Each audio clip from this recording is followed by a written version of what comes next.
Welcome to Beers with Contractors. Tradies, another episode of Beers with Contractors. Terry, cheers to you, sir. Cheers, Will. Man, it is starting to warm up. Oh, man, it can't come soon enough, bro. Hey, I got to throw something out there. Out of all the trades, specifically the trades, let's start one being the ones that bash everybody within their trade the most, working up to the highest number of the ones that get along pretty well. What would you rank as number one? Wait, the ones that get bash or bash everyone else? They just fucking bash everybody. Electricians. Really? Yeah, I think. Oh, dude, I was going to say concrete guys. Really? Dude, you can see somebody post something on social media and they're like the beautiful, just flat work. And then 30 other concrete guys just come in and they're just like, bro, that sucks. Blah. Do you see that? No, I try and stay off the internet web. Okay, so I said concrete, you said electrician. Let's take it up a notch. What's the next level? That gets bashed on? I mean, everyone blames they their friends. bash like everybody, Oh. even themselves. You find any of your MEP contractors, they're always blaming someone for something. Because their stuff has to get input right. You're throwing their guest under the bus today. You can't be doing that, bro. Oh, I can't. I was going to say spray foam guys. Spray foam guys, man. If that stuff doesn't look like butter, dude, they will bash. Like they're like, yeah, what, your grandma throw that up there? I mean, it's like, damn, bro, really? Everybody's got to start someplace. All right, let's give one more. Who else? I mean, so I think what you're looking at is you're looking at the trades that are bashing the trades in their same field, right? They're critiquing the people who are doing the work, right? Yes, and everybody else. And everyone else. Let's just call it the trades that have the most anger management issues. It's the ones towards the end. Yeah. Oh, you mean the finishers? Well, remember Daniel Gear, Oh, yeah. structural steel, Yeah. ironworkers. Oh, yeah. Yeah. Well, I would say, and we haven't had a lot of this on our show, but mechanical probably, I would say, is the one that has to deal with the most, that I probably hear the least amount of bitching about. Would you agree with that? Well, they definitely have the lion's share of the cost or the biggest part of the scope of the project. So yeah. Yeah, it's like, hey, we're gonna have to work around it. Off you go. And you just got to deal with it. So, but I will say this, we need to get a concrete guy on here just to listen. We won't tell him what we're doing, he or she, and be like, when you look online at other people's work, what do you think? And they'll just fucking go off the handle for like 30 minutes about like different finishes and stuff like that. I'm like, bro, it's concrete, but man, they were so proud. But you know what? If I pour concrete every day and I was breaking my knees, my back hurt, I'd probably be pissed off at the world too, all the time. Always heavy. Go home, kick the dog, talk about slurry mix and slump tests and everything else. I tell you. We do not condone animal cruelty on this show, by the way. No, but yelling at other people about their quality of workmanship, knock yourself out. Yeah. All right, there you go. So anyway, we have a return guest today, Terry. And speaking of mechanical, massive difference between residential, commercial HVAC. So I am pumped because this is a return guest, Brandon Sprenger. He's our outside sales executive for commercial industrial HVAC industry. He works with Intech Solutions in Atlanta. Prior to his current sales career, he was a field technician. So he didn't come out of the blocks like, hey, I'm just going to sell this stuff. Yep. Like he's grinding. And he's crawling into all sorts of places at 140 degrees. He knows the technology side of it too, which I love. But Brandon's intent is bridging the triangular relationship between contractor and the end user while satisfying the expected return on investment for investors of both parties. This is why I love Brandon, because he used to be here in Oklahoma. He moved to Atlanta. Still got a heart of gold, and he looks to helping not only the company, but also the end user, the companies. And he deploys his skills in the marketplace with psychological-based model, centralizing and aligning with human behavior to obtain better outcomes. When he's not in the trenches, he occupies his time being the world's best uncle and building his knowledge in other areas to keep up with the game of life. This episode today, Brandon Sprenger, welcome back, my man. Yes, welcome. Glad to be back. let's just get this out of the way. We were good friends when you were here in Oklahoma, and you said, to hell with it, I'm going to go to the most humid part of the country. How's it been? How's the transition been? Well, I think the most obvious response is it's definitely not Oklahoma. Oklahoma is booming right now, Oklahoma City. Tulsa, yeah, they're always like the lollygagging second cousin. They're trying. But Oklahoma City actually is booming and has sustained this boom for, man, I bet we're going on 20 years now, getting really exciting. But then when you step away to a larger metro, and I'm not talking like a Dallas or a Kansas City, but like this is Atlanta. This is the new, it is really upseated New York City, in my opinion.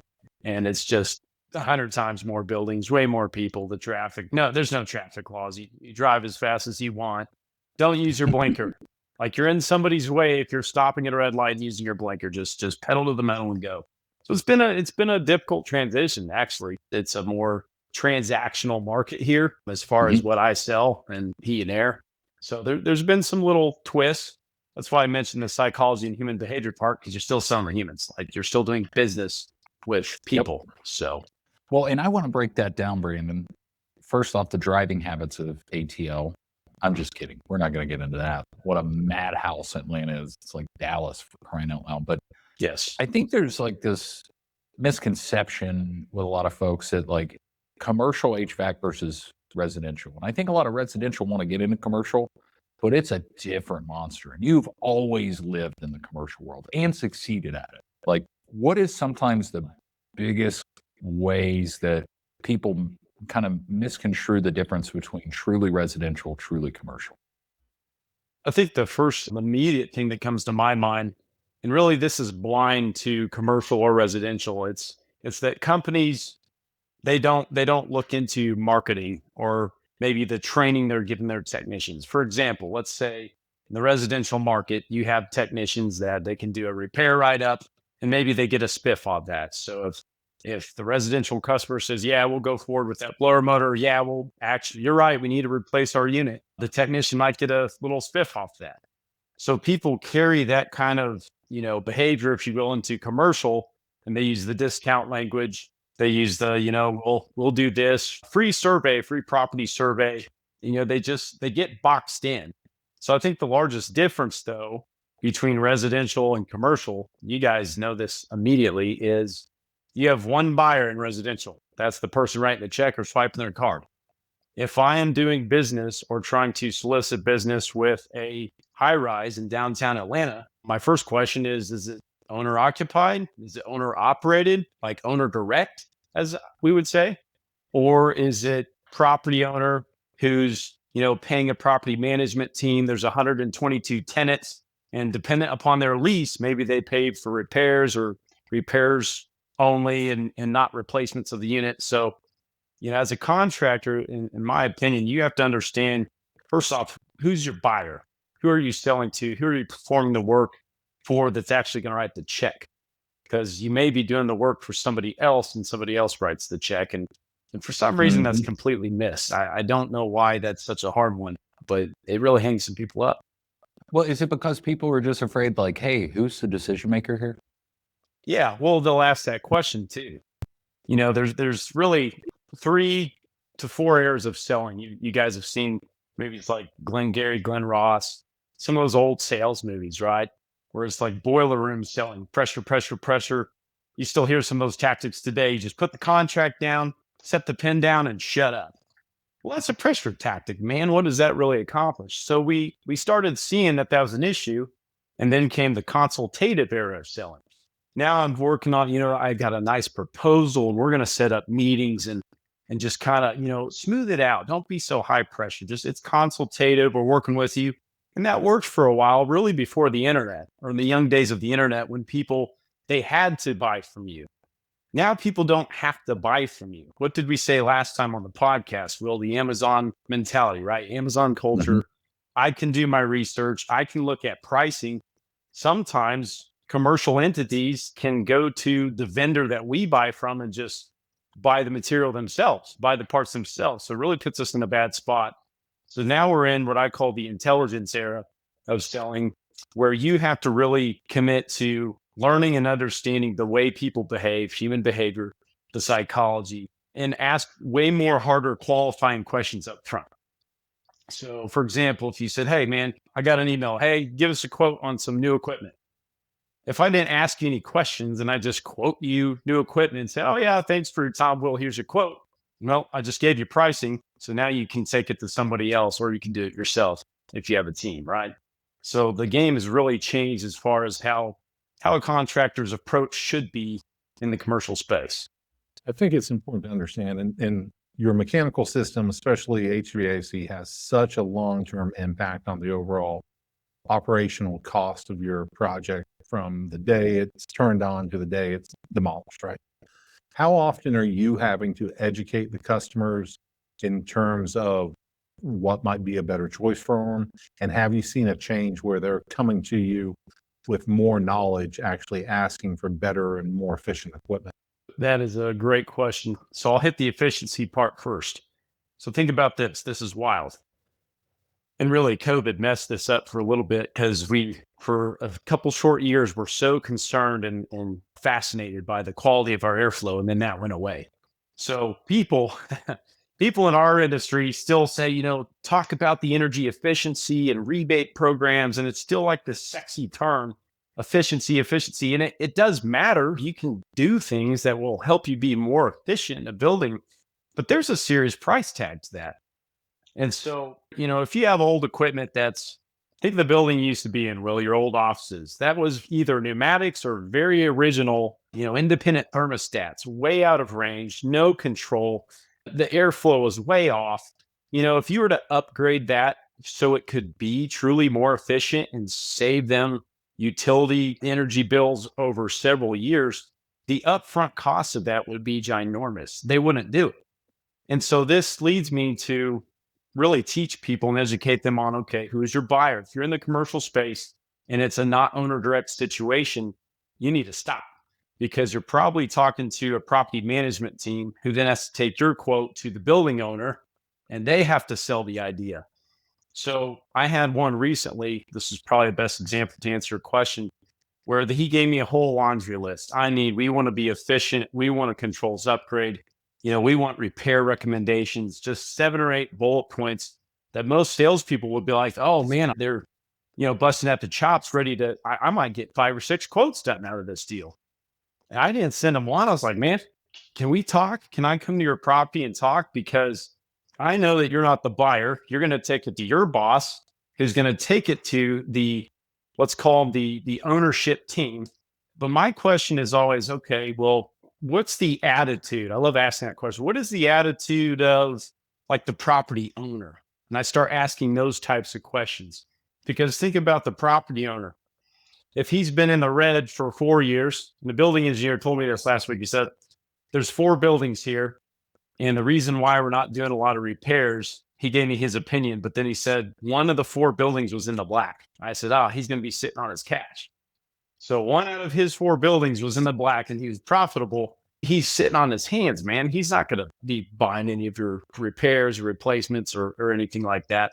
So I choose to be way more effective with my time, which is also way more helpful for my client that I serve, because a building engineer, he's going to feel like his hands are in shackles.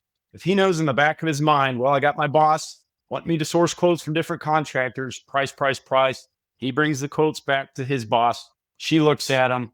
She either says yes or no. If she says, yeah, okay, we'll take it to the building owner, he might be like, no, I'm not spending money. I'm selling this building in 3 years. So how many buildings across Atlanta or Oklahoma City even that are older? Oklahoma City's got some old buildings. Atlanta has some old buildings.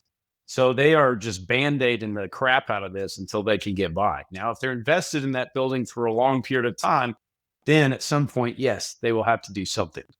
So it all depends, in my opinion. It's like a house. If you're in real estate, you're trying to keep your costs down as much as possible. You're wanting to build the valuation of the assets under management that you have now under ownership to acquire more. That's the whole game. It's no different. I look at it no differently from a contractor's perspective. You got to think of the mind of the buyer. Well, that's important because I don't think there's any other industry, I don't care if it's residential or commercial, Brandon, that HVAC has so much language and modifications to efficiency. Yes. Where are you seeing the low hanging fruit for commercial mechanical right now with the markets, especially all across the country, more so the East Coast, I think, because you got more aging structures there.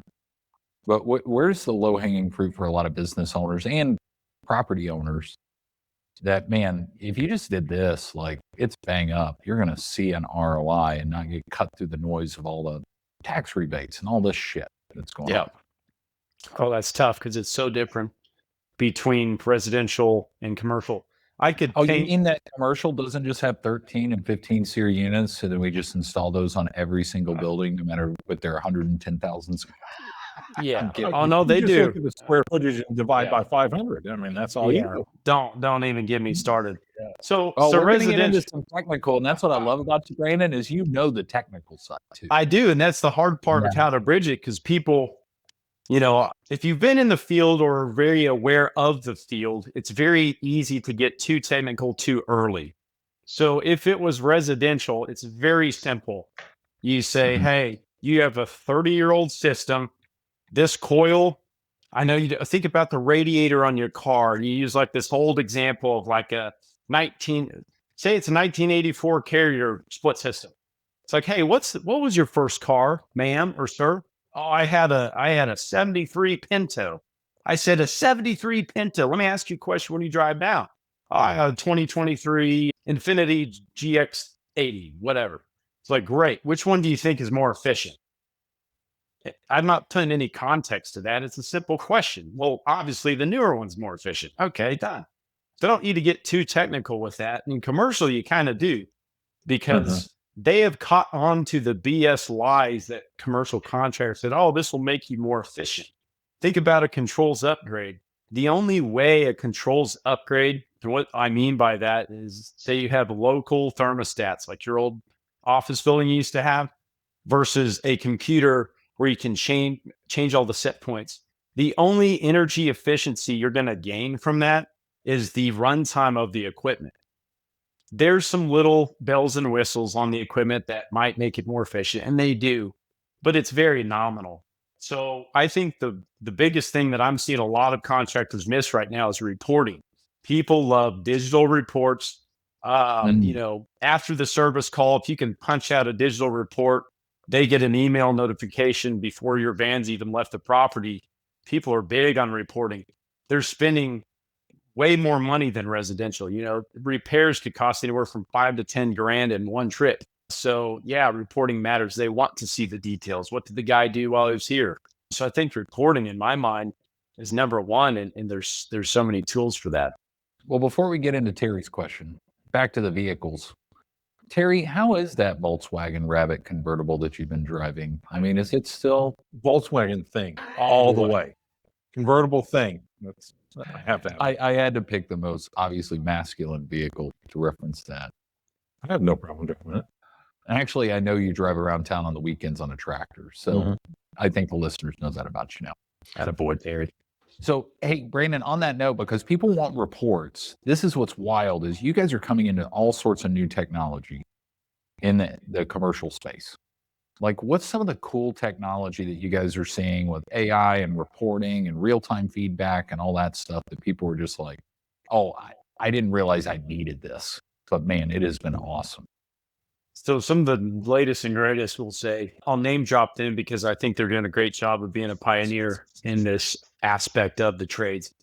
XOI Technologies has a software that you can like asset data. So think of like a little sticker on a unit that has the model, serial, and all that. It can capture that through your phone camera, pull that data in, and immediately populate that. And then in the future, I mean, everybody's trying to get to the level, and it's kind of an arms race at this point, where you can do like automatic quoting where it's audio to text, right? Hey, I'm looking at a, 3-ton Carrier split system or 150-ton chiller.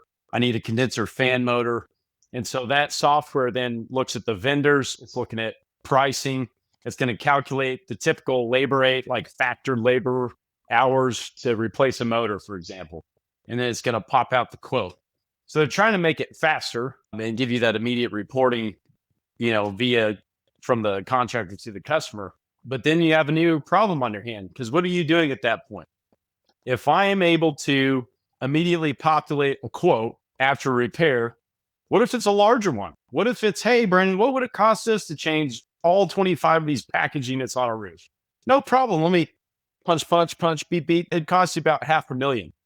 So now there's no sales process whatsoever. The sales professional isn't notified to come in there, maybe build the gap and ask my specific skilled questions.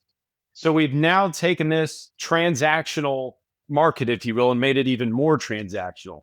So I see the pros and cons to, how technology and AI can populate quotes, that can populate service reports. I mean, it's wild. I mean, think of vibe coding, Will, where, software engineers are going, oh crap, am I going to be use as much anymore? Because like AI is doing everything for us. The flip side of that, you might need to pump the brakes a little bit and say, okay, yeah, I could get out a quick quote for a fan motor, but if we're talking about unit change outs that are going to be $500,000, I'm not going to use that tool in that instance. So that's kind of the danger in it, man. But it's wild, the technology, especially with XOI, to be able to take a camera, point it at a sticker, grab that data, and then immediately start quoting and making reports on the spot within minutes. So Brandon, do you see a time where technology is getting to a point where it's starting to eliminate or cut down on the sales reps, or kind of bypass that portion of it? Or is it just going to be another tool that they're going to employ? I think it's going to be in two stages. First of all, sales will always be a thing. If sales wasn't a thing, we might as well be a socialist society, right? Like as long as capitalism exists, you will have the need for sales in general.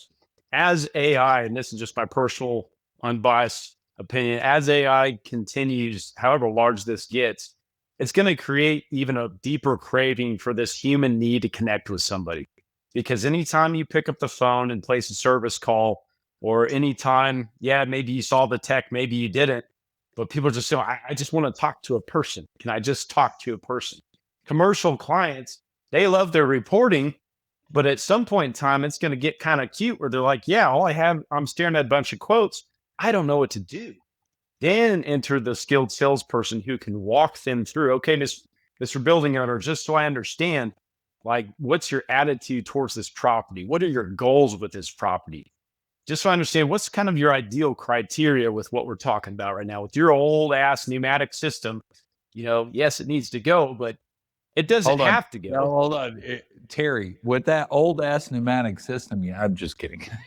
No, I think what's interesting is the idea that they'll either have AI or they could pay more to actually deal with you, Will, in person. Yeah. Dude, I bet you that's going to become a premium. Well, I don't believe you're the premium at some point. Oh, come on. No, maybe premium in pesos, but who knows?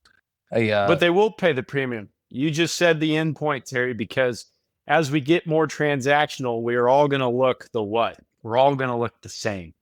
So let them do it. Let them do it. Me as a salesperson, I've only been in sales for 3 years, but I've noticed contractors are very thirsty and dying for salespeople who know how to cold call, who know how to sit in a boardroom and talk to C-suite executives, big key players, partners, right? And so if you can build those skills as a salesperson and separate yourself from every other salesperson who's the same, who's transactional, who talks transactional, you will always be in demand. People are looking for me to work for their company more than I'm looking for a job at their company. It's not even close. Well, let's rewind a little bit there, Brandon, because that's one thing that you've done well that a lot of people don't do, is you know how to do the work. You've got the technical knowledge. And Terry, I know you got students like this too. What was the major shift that you made personally that transferred you from doing the work, the technical aspect, to being the guy in the field, working face-to-face with customers? Because you've got good soft skills, right? But I know you didn't come out of the womb that way. No. Right? And I mean, Terry, you and I didn't either, but I'm serious. No one like, does. There's a lot of people that want to make that change over, but it's not easy. Tradies, running your small business can be demanding. You got suppliers you got to work with. You're managing crews. Hell, you're chasing sales. It's a lot to take in. Listen, if you want to grow your business, you got to stop working in it and you got to start working on it. So that's where my friends at Foundation Rescue Supply come in. You're not just getting foundation repair products and waterproofing products and air quality control products. With their nationwide distribution, you're getting a partner who knows how to help you scale. And that's why I use them. The Foundation Rescue Supply team has industry knowledge that'll help make your life easier. You get the tools, the trainings, the systems that you need to move the needle. You want your sales team to close more leads? Done, because they have the proven process for that. You need your crews to work smarter, not harder? Done. Their installation training will get you out there and rocking and rolling in the field.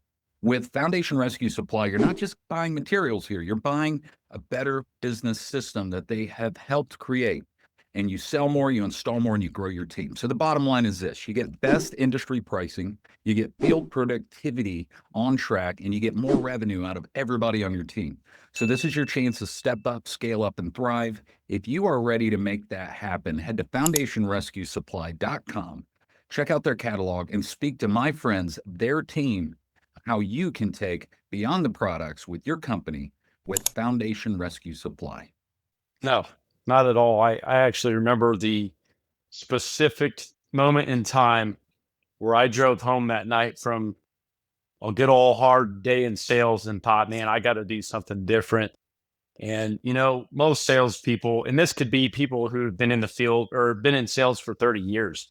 If you don't realize you need to build skills, what's the definition of insanity? Doing the same thing over and over and expecting a different outcome? Like, are you kidding me?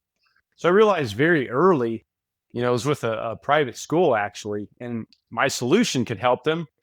The facilities guy saw that our solution could help them. But what do you think the school board thought? It's too much money. We're spending this much. Why would we buy something 3 times as much, 2.5 times as much? So I went home that night after being rejected, like, hey, we'll look at it again next year. Schools have July 1 fiscal year. I was like, man, what could I have done differently in those conversations? Not just to make the sale. You make sales when people realize that the change they need to make is the change they need to make. And so I was like, okay, what skills can I learn? What am I missing? Is it questions? Is it tonality and verbal pacing and the way that I'm talking, the pace? Sometimes I speed up when I talk. Sometimes I need to slow down and lean in. And I was like, well, that's got to be like some psychology thing, right? So I was online scrolling at different sales training. This guy popped up. Jeremy Miner was 7th level. And he sounded different than any other sales trainer I'd ever heard. And he's like got sentences on the whiteboard and he's underlining this verb and he's underlining that adjective. He's like, okay, here you need to use a challenging tone. Here you need to be more curious when you ask this question. Like, oh, how do you mean by that, Will? So I think the easiest way to answer that is people have different meanings for the same words. As I had started the sales training and I'm getting better and better at my skills, building my skills, I was sitting in another meeting with another board for let's just call it a nonprofit, right, in Oklahoma City.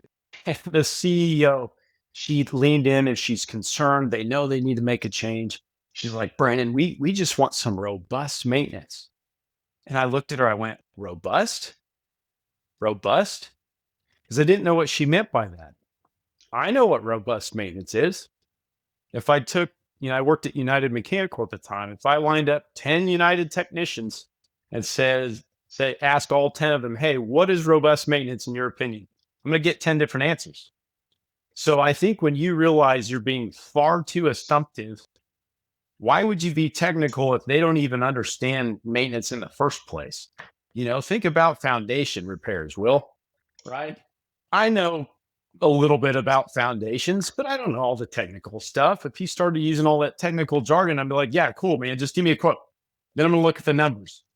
If you don't do that and say, so Brandon, what were the results you were really, wanting to get about, from a foundation repair? Oh, I don't know. I just, I want to get rid of these cracks and lift up the backside. And then you might ask, what's a good consequence question? Okay, well, what happens if you don't do this though? Like in the next 12 months, 18, 24 months, what happens if you don't do this? Oh man, it's probably going to keep sagging. And okay, well, do you want to live here for a while? Is this like your sunset home? Are you guys going to move in a little bit? So now I'm getting them in their mind with their different meanings of words, but the most importantly, getting them in their mind to think outcomes, to think results-based thinking. versus transactional. And okay, yep, bam, quotes out the door and off they go. Does that make sense? Mhm. Yeah, absolutely. Because I mean, it's all about like, we don't sell products and services. No. We sell outcomes. Sell Right. outcomes. I don't care if you're selling railroad spikes to BNSF out there. It's not about the fucking railroad spikes. It's about, do you want that to actually show up on time? Because, well, there's a return on investment on it. Right. And yeah, it's funny you mentioned Jeremy Miner. Jeremy Miner's got some great content out there. I've even used some of his stuff where it's kind of like, hey, by the way, like we talked about this like 7 months ago. Did you give up on this? Did you give up on this? And like, and I then all use of a that sudden, all the time. Yeah. Not checking in or following up. Hey, I'm looking at this quote, that we did for you last fall. Did you guys give up on that or what happened? Yeah. Yeah. Yeah, Good it's great stuff, man. Now, Brandon, from my position, what it seems like is one thing you understand is you're continuously improving your process, and you hit a roadblock or you hit a wall, you're trying to understand a way to improve yourself and improve your practices to get to it, right? In my opinion, sales and commercial, sales and residential are going to be the same. What have been some of the most important seminars, books, people that you've run into that have improved your process when it comes to sales? Jeremy Miner, for one. I mean, I've been a client for almost the whole time I've been in sales. This is my third year. I pay five figures a year for this training, and I look at training. Brian Tracy used to always say this, right? Is training something you did or is training something you do? This guy behind me on the wall, if you can't tell, that's Michael Jordan for the podcast listeners. Michael Jordan never stopped training, and so if you get lazy and lax and there's three types of salespeople: the wingers, the dabblers might buy a couple books or courses or programs, the know-it-allers. I did some training. I got pretty good, made some more sales, maybe get leveled up in life. And now I'm making, 300 grand and the wife's off my back and we have a pool. But now you're a know-it-aller. So I would rather choose to be committed to mastery because I don't know everything. In fact, what do we always say? The more we know, the more we realize the less we know, right? So I would say Jeremy Miner, number one. And another great one who I haven't met personally, but someday I will, is Alex Hormozi. And I think, Will, we talked last time about like the 100 million leads or 100 million deals. He's got several books. Thinking in terms of business and just the flow of money, how economy works. Like you said, Terry, there's really no difference in selling residential or commercial. Jeremy always says, oh, we train in every industry. Why would he say that? Because you're teaching human behavior skills, psychology skills, how the human mind works. And so, with Jeremy's influence, my cold call trainer, Joe, the guy's made probably $15,000 in his life. You think he might know a little bit how to make a cold call. So people like that. But I'm going to tell you right now, within the trades, and this is where my passion comes in, within the trades, whatever trade you want, there's not a lot of people in that limelight dropping courses, giving content, offering 1v1 consultations, going in, think of your largest. I used to work for an ABM franchise. ABM's massive, multi-billion-dollar company. They're still stuck in consultative world. Here's our action plan step, and you sign here, and we're going to give you a proposal, and you're going to buy. Sound fair enough? It's like that shit doesn't work. well, Brandon, on that note, it's interesting about this whole concept of like personal development. It doesn't just go for sales, but I mean, well, Terry, with your students, like on the install side, oh shit, us owners are the worst sometimes. You know who you are out there. Actually, if you say I'm wrong, out of you 6 listeners out there, throw a comment at me. I'll throw some hate with you, bro. Like us owners, man, we get jaded sometimes, and it's like, we already know it all. But no, everything down to the call center people. Personal development's just a skill. I love how you're quoting Alex Hormozi because, he's got a great closer framework on YouTube. It's like an 8-minute video. Yes. And it just says like, hey, people don't buy the solutions. They buy the resolution of their pain, right? Yes. And then just give it to them. Figure out what it is. Yeah. And if it's not the right person, back to your original conversation of like, if you're not the decision maker, well, let me figure out what your pain is. But while I'm doing this, I also need to know who else is above you and making this decision so I can not just satisfy your pain, but theirs too. Because you don't have the checkbook. And that's not offensive when you put it that way. No, it's not. And man, I've been through the ringer just in the last few years, just working in business to business. That's why I respect you so much, Brandon, is like for home service guys, which I am a true blue home service guy, it's a different beast. Yeah. And also because your sales specifically involves not just showing up and saying, beep, beep, beep, beep, beep, here's your price. Right. Like you have to literally diagnose shit Yes. to figure out what the hell's going on. And why is that different? And no, in your mind, Will, why is that so different versus residential? You can get away with a lot more versus commercial. I can't get away with that. I need to be more careful. Why would that be? In your mind? Good question. So what I admire about you, Brandon, is I can crawl under a house, take some pictures, figure out what's going on. You are going to have to go up 48 flights of an elevator shaft with equipment to figure out what the hell's going on, diagnose that, which can seem intimidating to most. So, and that's where I think like the sales stuff is good. But tell me a little bit more about how you're marrying up the technical knowledge with your sales process, because that's what you do really well. I'll also relate this to your business owner listeners out there too, because if you're a There's business only 3 owner, of them listening right now, right, Terry? I've looked at some of your stats and views, man. You're building something here, okay? Oh, seriously. So if you're a building owner or a salesperson or a building owner, a contractor who owns your own business, you're just as much in sales as your sales guys or as sales guys working for a contractor. So the way I marry the two, and a guy told me this and I like somehow forgot it immediately as soon as I went into sales and I started doing what he told me not to do. I don't have one with me, but think of like a thermostat screwdriver. And it's my favorite tool to use because it's an HVAC tool. My technical knowledge is that little thermostat screwdriver. It is used for a very specific purpose. It's not made to do what a socket does or a ratchet, right? Or channies, some channel locks. It doesn't do that. It's a thermostat screwdriver. It's very precise. It's very specific. And it's very intentional when I use it. And when I need it, I need that one. No other tool will do. I need my thermostat screwdriver. So when I'm in a conversation, Tony Robbins has he says this in a great way. He calls it profound knowledge. If you can take profound knowledge, something that's very complex, very technical, and be able to break that down at a kindergarten or third grade level to C-suites, they love that, man, because I've had, no offense to not to be gender specific here, but there's a lot of female property managers. There's some ladies out there, shout out to the ladies, who are in some very high empowering positions in business. And they want to know that more than the guys. Guys get arrogant. They get prideful. Like, how much is going to cost?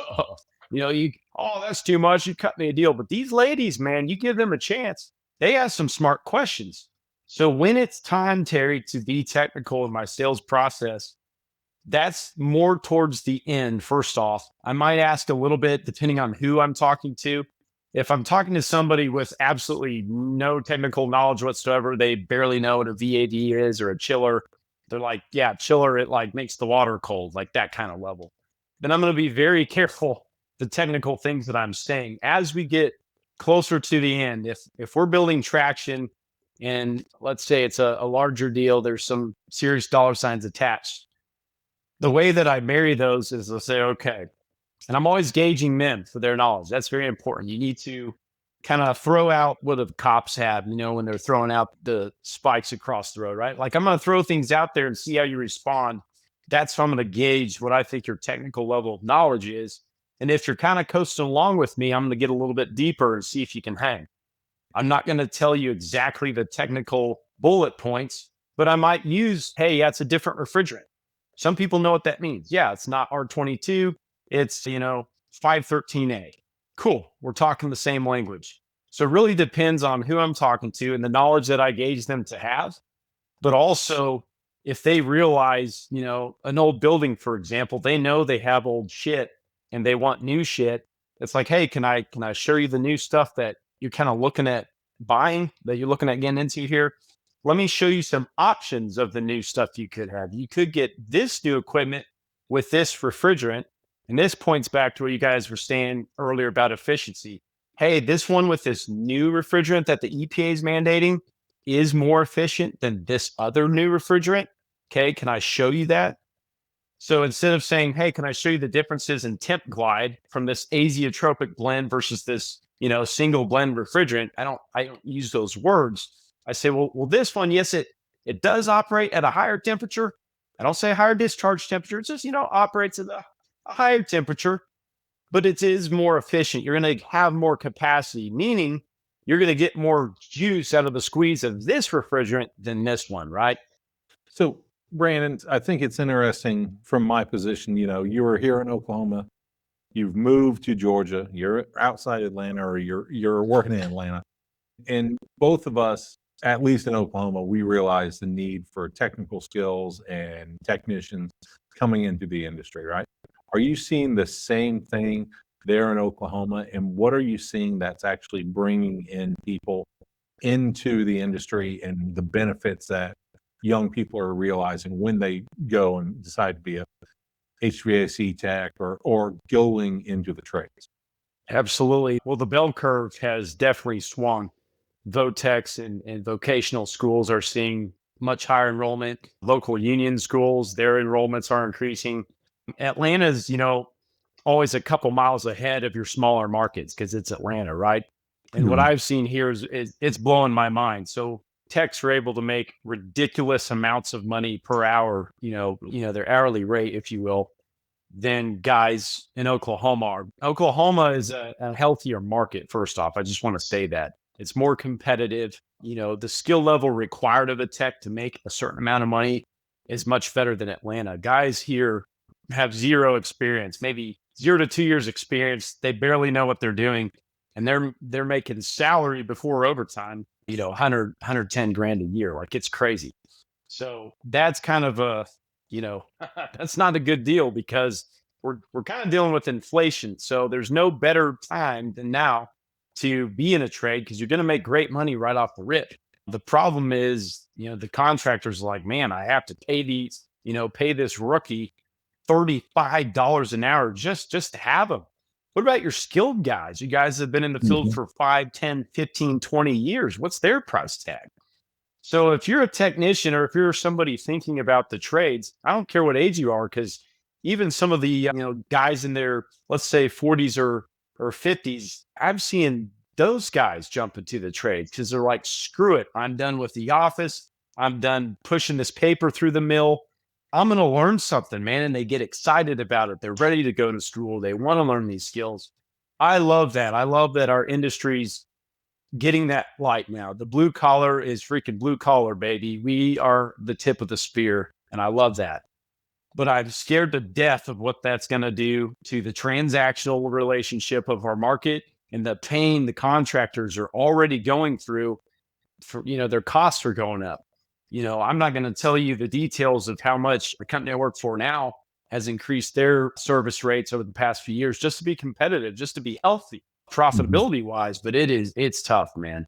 Well, I know private equity is seen to be like just involving the residential side, but it's not. It's affecting commercial as well. It's all over commercial. Yes. Yeah. How are you seeing that influence over commercial to a lot of our home services guys that listen to the podcast? In what way? Meaning like how private equity is influencing your industry in the commercial side, and whether or not it's a good thing, a bad thing, it's throwing prices out of whack. Like, what are you seeing on the influences there, Brandon? Well, it's gaining a lot of steam, and I saw this in Oklahoma and it's still ongoing. We're talking about some of the largest contractors. So Oklahoma, for example, you have some of the largest contractors being acquired by the same PE roll-up. So now you got mom and dad at the snow-capped mountain. And just so your listeners understand how this works, a PE firm may very well possibly be being invested into by a different company, a different group. So for example, the PE private equity company that owns the company I work for, along with 35 others, they want to acquire 10 more this year. They're being invested in by somebody at the top. I mean, have you ever heard of the name BlackRock? I mean, we're not being invested by BlackRock directly, but think about how this works. I want to invest in the trades. Cool. I'm going to invest in this 3 to 4 guys that created this PE firm. Here's my money. Go make it grow for me. They start acquiring companies.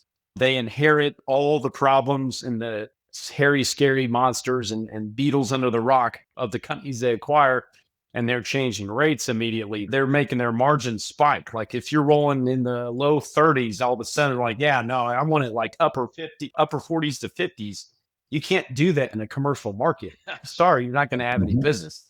So those are some of the signs I see where the PE firms, anybody above the local company level, right?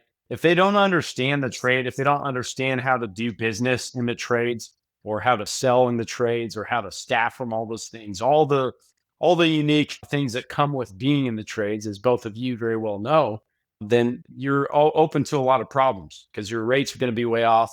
You're trying to target margins that are way too high. And so then you start drying up. Well, and Terry, I got to segue this a little bit. Like, I know that a lot of your students place employment, typically sophomore, junior year. You and Ben have done this for years, where a lot of them were large family-owned commercial outfits. Have you guys started to see like PE really push into the influence of the academic world at all? No, I mean, if it's taking place, we're not seeing it yet.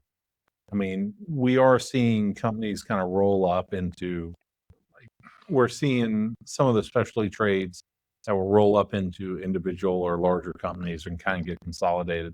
A lot of the larger GCs are still just functioning out there.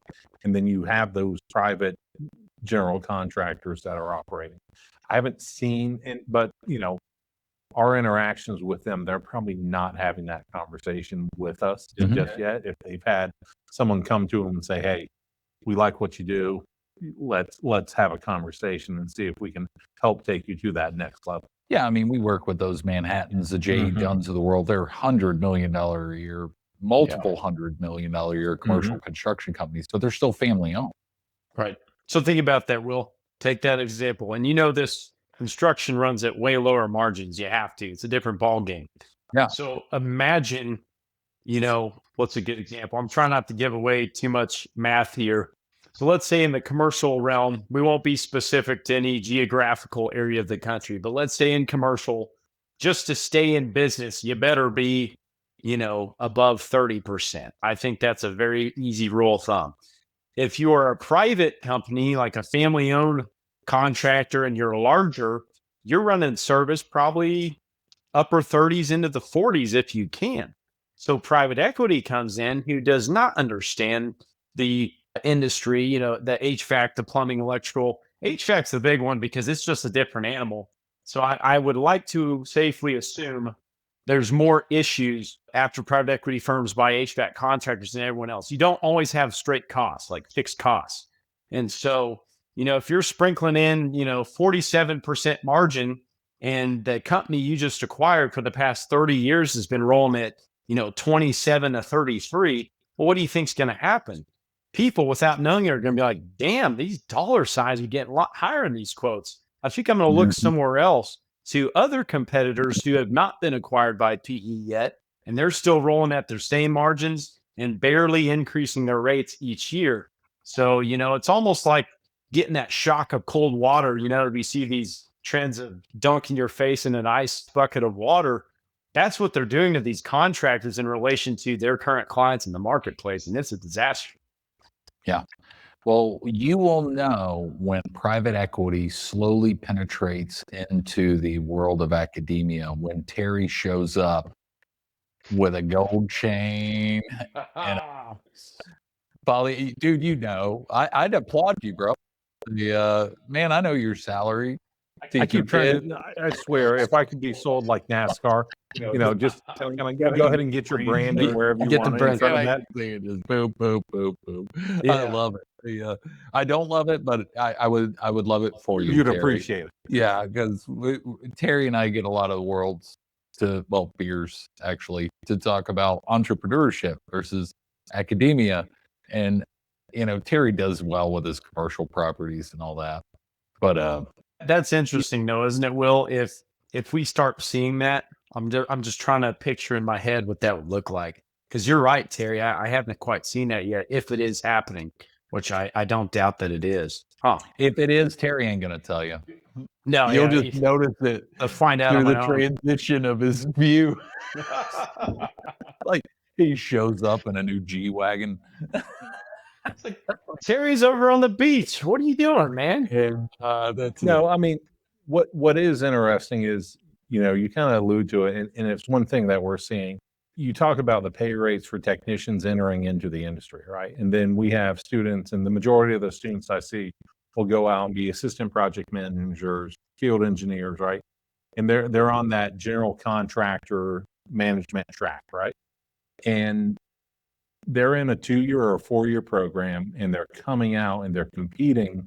And what they're seeing is technicians out there, a lot of times, skilled technicians are making more than the managers who are running that job. Bingo. And I think it's important to understand there's pros and cons to each one of those career pathways. And if you're just chasing dollars, you might be doing something different. But at some point, that decision just to chase a dollar you're gonna have to live with that decision. Yes. And well, hold on. I've been chasing that dollar and my liver is completely fine. I'm 23 years old, Terry. I don't know what you're talking about, bro. But Brandon, you are a wealth of knowledge, man. I love you. Like you know the industry, you love the industry, but also your sales knowledge is just super impactful. I know you and I talk through LinkedIn all the time, but how do people get a hold of you if they got questions? Yeah, I mean, go find me on LinkedIn, or it's basically what business Facebook these days. It's still relevant in my opinion. Brandon Sprenger, Sprenger. You know, cell phone number. I'll throw it out there. I still rocking that 405-902-2595. So yeah, if you can't find me off of those, try Google. Look for the HVAC guy named Brandon Sprenger. You'll find me. Yeah, that's awesome, man. Well, listen, I appreciate you. Love what you're doing for the industry. Love just seeing you conquer it in different parts of the world, but also same industry. So, Terry, appreciate you too, bro. Good to see you. And Will. all you guys out there, all 6 or 7 of you. I know I make a joke of that. I just got people this last week. Terry reached out to Angry? me I had somebody from Nevada. Yeah, Nevada. We got somebody listening from Nevada. You need I to didn't start know. manifesting, man. I keep hearing this limiting belief, like 6 or 7 people. You need to make it 600 or 700 people, huh? Oh, Six or man.